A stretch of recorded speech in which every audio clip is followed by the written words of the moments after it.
So today, guys, I wanted to talk to you about the steps that you can take to better take care of your finances by long-term investing. That's how my investing style is. It's holding on to stocks for a long period of time, either reaping dividends or reaping the benefits of holding a stock for a really long time because the company has future prospects of growth. And a lot of people get caught up in this scenario of just, trying to get their life under control, and they'll make huge mistakes, or they'll do like large swing trades, or they're trying to like make their money into more money really quickly. And I think that that's really risky, and I want you guys to be prepared for that and, take the steps to really think about the long term when it comes to investing, because I think that you're going to see best returns in the stock market is if you're a long time holder. So first I would go to a website. There's many different websites out there, and I highly recommend that you guys go and search for different websites when it comes to doing any kind of investing.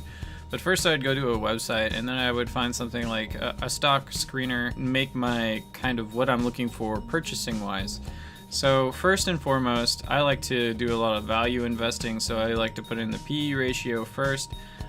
Starting with a minimum of 0.1 and maybe a maximum of 15. The average stock market, kind of average for a stock is around the 15 area. And then I would do something like, let's look at the long-term debt to equity, 0.2 to 0.5. I mean, ultimately you want to have no long-term debt whatsoever. And then I would like to put in a market cap of at least 10 billion. I like companies that are a little bit bigger than a small cap company. Not to say that small caps can't do good, they can. It's just I like to have a minimum of 10 billion. And then from here, I'd start thinking about, where's my circle of influence? What kind of companies do I really know really well? Or which kind of companies or products do I really like from these companies? And I'd start doing some searching. So I do know Walgreens. So that's a company I know, but I also know that a lot of companies are under pressure from Amazon. So I'm like, oh, do I want to get involved into this? Especially if Amazon can start delivering drug products to people's homes. Is this going to do all right? Probably not. I don't know. Who knows? So I keep going down, and then I go to something that I do know. Oh, look, Southwest Airlines. Clearly, Southwest Airlines is on a bit of a dip. I'm kind of curious about this because I know how airlines work, and I know a lot of people like to travel and stuff. So let's look into Southwest Airlines. So then I'll open up Southwest Airlines, and then I'll start doing like some stock. Okay, so clearly this stock from the .com ran down to $8 in 2012. That means this stock had actually gone down for the majority of the time during that 12 years. And then somewhere around in 2012, the stock shot up.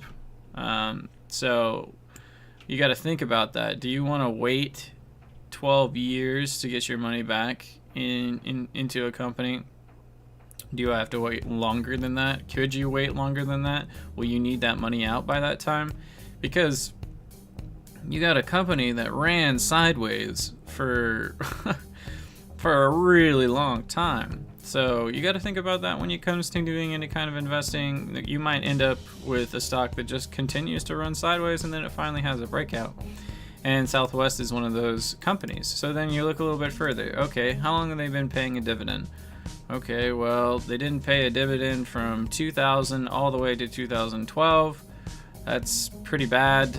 So this is one of those like dead stocks, and then it starts paying a dividend again, and as time goes on, the stock starts to go back up. So maybe that's why people were interested in it. So then we'll go to the price to earnings. So PE ratio, let's see, what's the lowest point for this stock? Nope. That's a pretty low point back in 2012 when the price is at $8.40.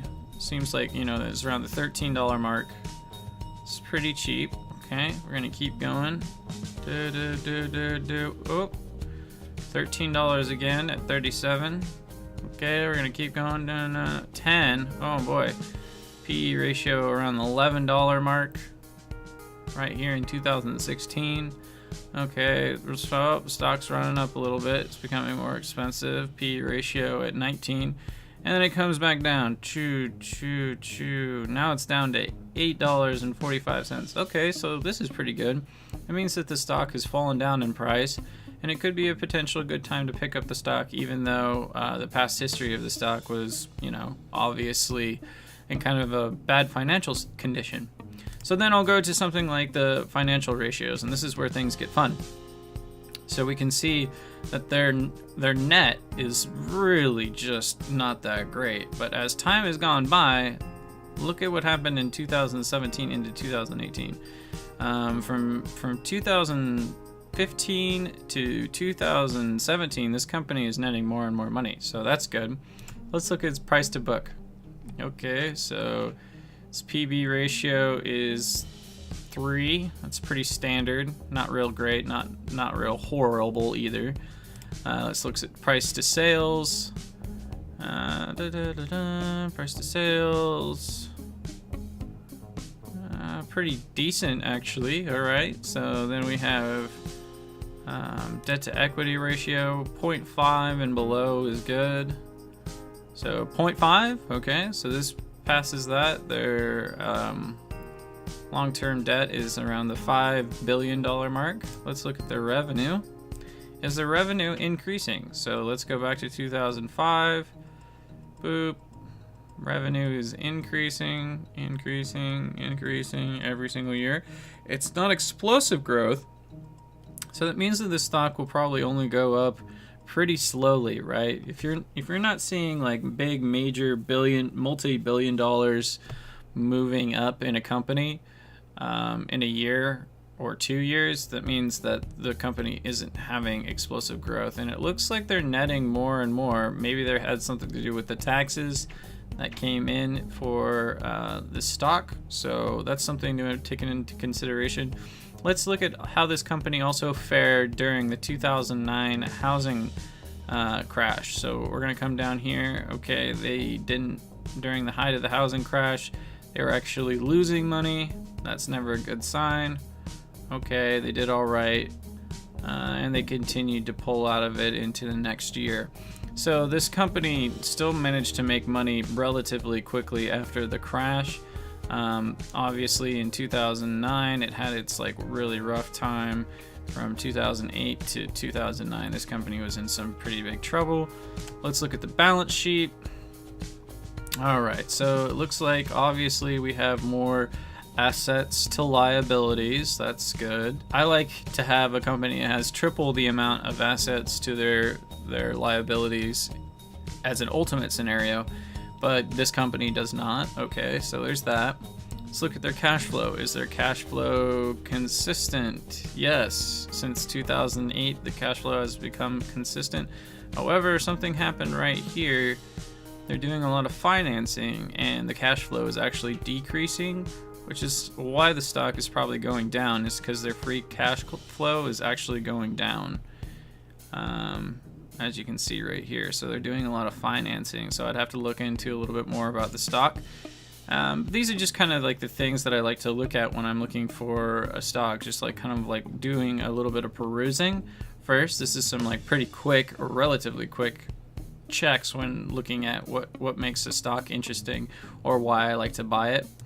And I know this wasn't the most entertaining video today, guys, but I just want to say thank you if you made it all the way through to the end. It's a little bit on the longer side, but there's going to be a lot of information I think you guys could think about when it comes to investing on this video today. If you're new to the channel, please subscribe. It really helps. And like if you like the video, and I hope to hear back from you guys again very soon. Feel free to comment down in the comment section down below, and I'll see you guys again next time. Promise I'll have something fun.